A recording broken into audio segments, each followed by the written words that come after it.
back to another episode of Men, Women and Happiness. My name's Scott McLaughlin and I'm joined by my co-host Leanne Kansler. This week we're going to talk about partnering later in life. And Leanne and I have discussed a lot of the pros and cons of this. So I think there's a fair bit to cover, and talking about how we can repartner, potentially merge families, all those sorts of things are big considerations and sometimes rather stressful for people. So, Leanne, any initial comments? Yeah, well, these days there is a very big chance of people, ending long-term relationships that they started when they were quite young, and then in their 40s or so starting a new relationship again. So that's what we're talking about. We're talking about people who are probably 40 plus and starting all over again, which can be super exciting or absolutely terrifying, depending on your perspective and where you've been before. Yeah, I think let's start at the start, which is in this day and age, dating apps. I think I've met 4 successive partners through dating apps. But obviously they weren't successful partnerships, but I find dating apps to be a thing in and of themselves, in terms of what are people genuinely looking for, and how do you know? Like, if you've come out of a toxic relationship, an unhappy relationship, you know what you don't want, but you actually don't know what you do want. And I think, the other thing that's true is that you can very easily get triggered by somebody thinking that they're bringing some property with them or some attribute with them that you've experienced before. Yeah. So that's tricky in and of itself. The other thing I'd like to say about dating is that when you're older or later in life and you've got kids, particularly if you've got kids, there's like layers to getting to know somebody. So you think everything on a one-on-one basis is going really well, and then you might hear a philosophy of theirs on parenting and go, oh, no. Or you might meet their children and go, oh, I don't see this working for my child. There's so many layers to that, and it's interesting because it's always bandied about that, you shouldn't introduce your children to a new partner for X time, and I totally get that from a child's perspective. Yeah. And I think that's really important. But what happens when you don't do that for, say, 6 months, 7 months, and then, you're in this partnership and you just don't like how that family dynamic rolls?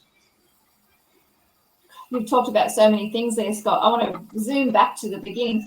One of the first things you said was about, we all know what we don't want in a relationship, but do we know what we do want? And I think when you're 40 plus, it's very important to, or even younger, to actually figure out what you do want in a relationship. The more you know what you do want, the more likely you are to attract it. And if you attract things that you don't want, you can much more quickly determine if that person is right for you. And I think I've mentioned this before that, I met my husband online dating and I wrote out exactly what I did want. And 1 week later we met. And, it's been 8.5 years now. So knowing exactly what you do want is super important, because there are thousands of people online dating. And if you go through their profile and you look at it from the eyes of what you do want, if they don't tick those boxes, you just move on. Don't waste your time or theirs thinking that, they've got kind eyes, I'll give them a go. You want to be certain that, this is what I want, and I'm going to go for it. And this is very important for women as well. I'm pretty sure I was the one who made the first connect with my husband, because there was something about his profile and what he had written and his photos that really drew me in, and he said the same of me. So that was pretty cool. And the other thing is about kids. There's 2 reasons that you don't want to invite children too early into the relationship. One is definitely to protect the children, because if the children get attached to adults very quickly, and if you introduce them to 5 or 6 different partners, by the time you meet the love of your life at partner 7, those kids are going to be completely over it and quite hurt and very dismissive of the person you've introduced them to. Of course, safety. You don't know what your new person's going to be like with kids. You need to make sure that they're going to be safe with your kids. And I'm not just talking about pedophiles, but the language they use and any violence or anything like that as well. But also the reason for waiting is so that you and your partner can really get to know each other. So part of the hope is that if you wait 3 to 6 months before you introduce your children to your partner, that you and them have a good, strong foundation, and you will be able to discuss anything that seems amiss in some way. So, there's a lot to it. So I'm curious, like, how do you know what you want if you've never had it? Because I found that women on dating sites are very specific about the things they want and don't want, and it always puzzles me, because I always say, well, what is that founded on, right? It's not founded on experience. So is it founded on fantasy? Is it founded on anything reliable? Really, is the main thing, right? Yeah. I mean, some of it could be based on experience or watching other people in partnerships and seeing that that's what they want. But focusing on what you don't want is definitely not advisable, because the more you focus on what you don't want, the more you attract that. So a very simple example is if you say, I don't want a liar in my life. I'm sick of liars. All men are liars, or all women are liars, whatever it might be. I just don't want that in my life anymore.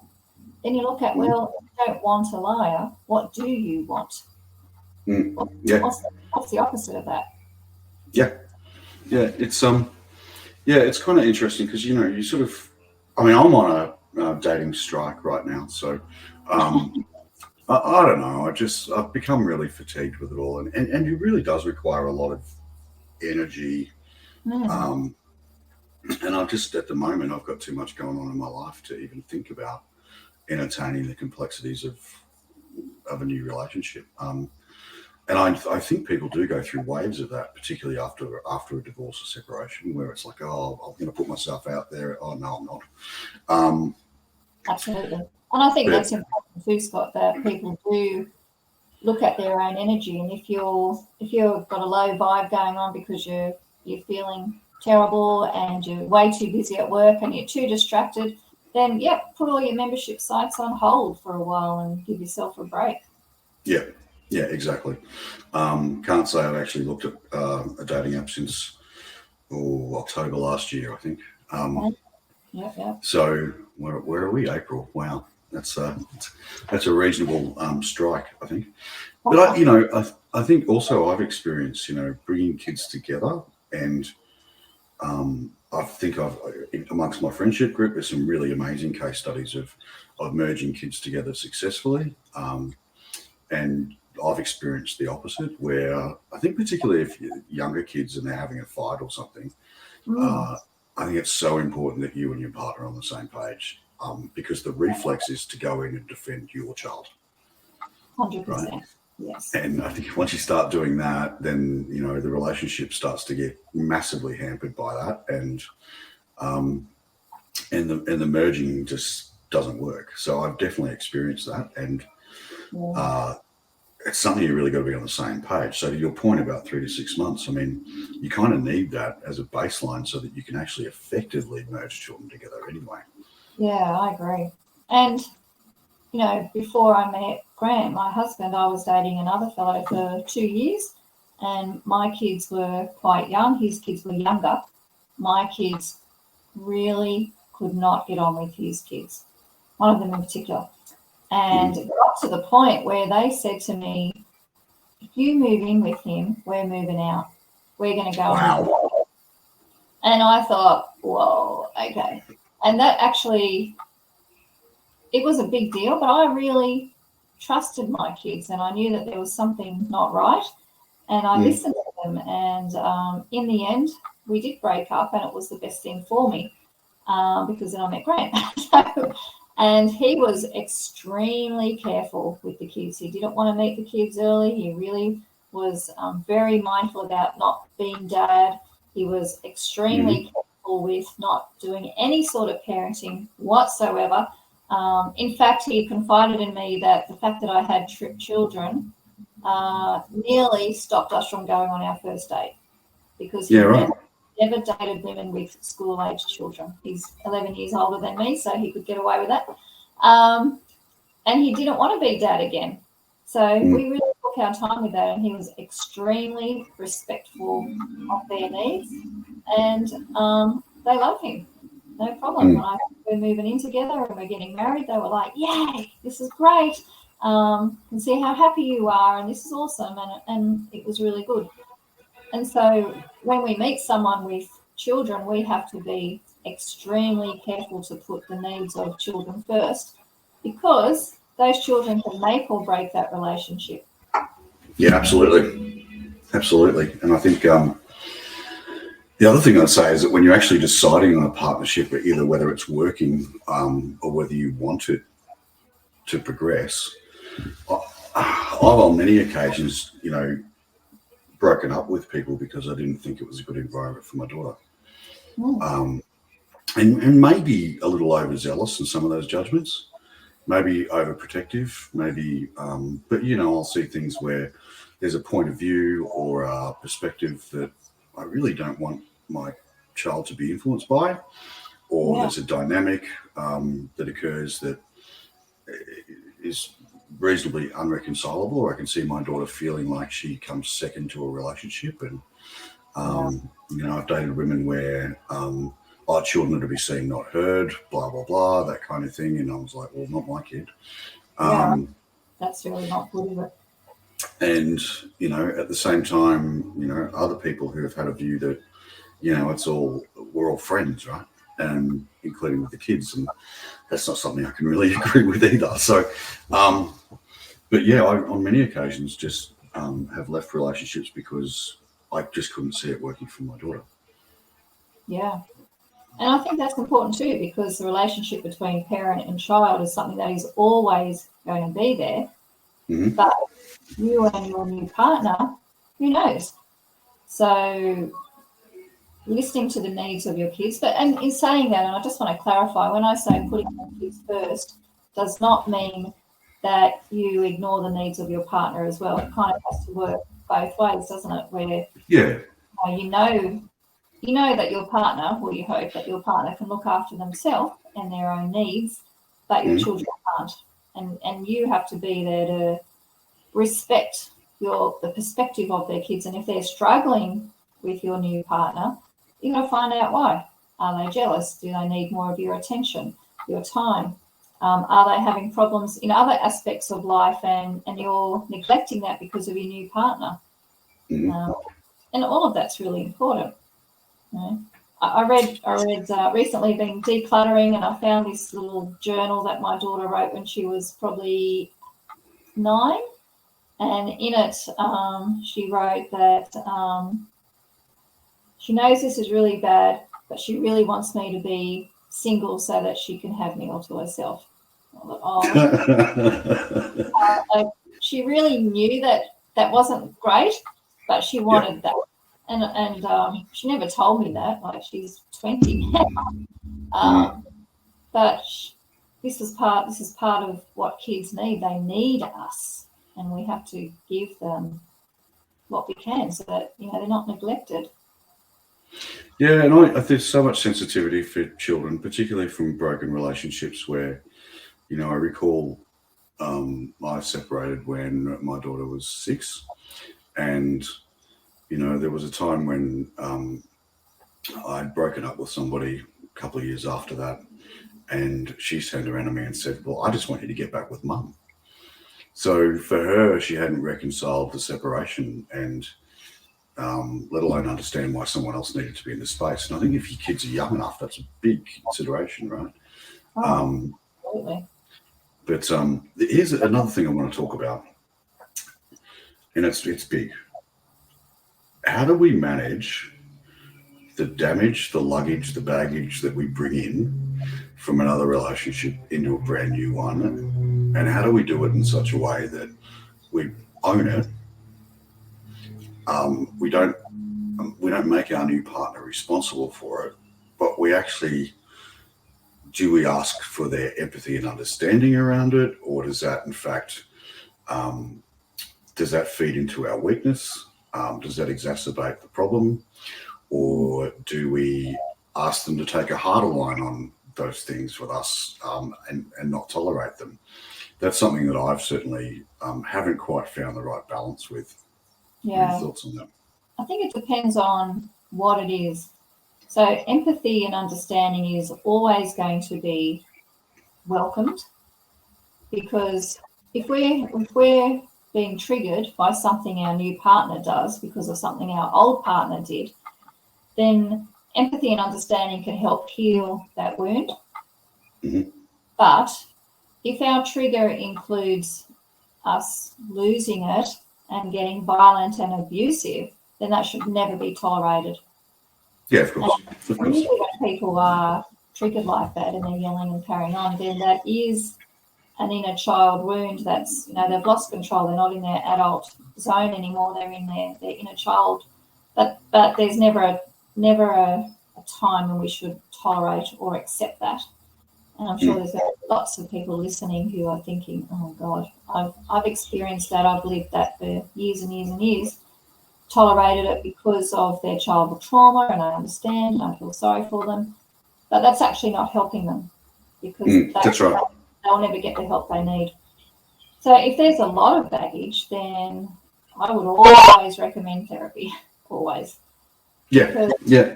Sometimes we don't even realise it. And, there was many times in my own relationship with Grant where I knew that I was being triggered and I had to call it and say, I'm really sorry. I know I'm reacting badly, or I know I'm withdrawing because I'm not so sure what's happening here. You're behaving really differently to my ex-husband, and I don't trust this different behaviour, all of that sort of stuff. And it's very valuable to be able to call it as it is as well. And hopefully the new partner won't be jealous or upset about that behaviour, and they'll be able to see it for what it is. It's interesting. I was just thinking about the dynamic of all that when, not only are you triggered, but actually your trigger response, your natural trigger response, which is often attached to your attachment style. I've been in a situation where not only were both people experiencing a lot of childhood trauma that was coming up in the relationship, there was kind of lots of vitriol and angst around a lot of that, but equally we both had really different attachment styles. And so when she would go to ground, my anxiety would increase further, because she would just withdraw, whereas my reflex is to sort of get in and solve it because I'm that anxious attacher type. And I think we need to be really highly aware of what our attachment types are, what we bring into that, and acknowledge their attachment styles as well, and not start taking things in the wrong way because they react to a situation differently than you. I've definitely experienced that, and that was incredibly tumultuous, because it was a recipe of numerous things all kind of thrown in at the same time: the childhood trauma, the different attachment styles, and boy, oh boy, there was some serious fights there, and lots of lots of emotion, a bit of an emotional roller coaster, that situation. So yeah, and if both people are getting into that fight where they become really defensive and have to prove their point and have to win, or feel like they're getting railroaded or whatever it might be, then if that's happening regularly, then both of you are being triggered at the same time. And it doesn't have to be that way. It can be that one person decides, okay, you're angry, I'm not going to get angry too. Or you're angry and I'm going to take a step back, or I'm going to do whatever I can to calm this situation rather than match you. But usually what we do is we match the energy. But it just takes one person to say, I'm not doing this today. I'm just going to breathe. I can see that my partner is triggered as fuck right now and I'm not doing it. I'm walking away. I'm giving you some space, whatever is required in that moment. And that can stop the fight, because it's actually really hard to have a fight by yourself. Yeah, yeah, true. It's yeah, it's super interesting. And there's so many considerations when you're actually trying to meet somebody. Like I said, we know what we don't want. We don't know what we do, but we contemplate different relationships, different dynamics, be it the state of their broken relationship, the mental or physical health of their children. I went on a few dates with somebody a few years back who I thought was really lovely, and we got along really well. But my big blocker was that I met her probably 2 months before the anniversary of her husband's passing. And I just didn't know if I could be secondhand, but he was taken from her against her will. And could I step in, and what would I mean to her comparatively? Which is maybe a bit childish of me, but I think we all think about those things, right? So, it is a tricky one. I mean, I don't know if I've told you this, but I actually dated a fellow only for a couple of months, and he died, and that was huge. There was definitely some soul connection there, and wow. Grant was really amazing about it, actually, and it brought up a lot of grief. And he was like, "Well, I'm not here to compete with him and what you guys had, but I know I can still add value to your life," and he did. Which was a super healthy way to look at it. Yeah. I think it'd be really interesting, Leanne, and I think there's a few topics now that we'd like to encourage this, but love to hear from people who have experienced, relationships later in life, good, bad, or ugly, and have you come on and talk about those experiences too, because and the impact they can have on you. So Absolutely. there's always there's a pattern of attraction that we have to break when we're coming out of an unsuccessful cycle, and that's not easy. No, that's not easy. And I think that's why it's extremely important that people know exactly what they do want, and they focus on that, and they do not compromise. So if you want to date someone who lives within 20 k's of you because you hate driving, then you stick to that. If you want to date someone who is between 45 and 50, then go for it. Just be very mindful about what you're looking for, and include in there your values. So you really have to include your values. Like, I want someone who's trustworthy. I had things like, I want someone who will really like my children and that they're going to like him. It was this very detailed list of what was really important to me and what I would not compromise on, and I would much rather have stayed single than compromised on any of that.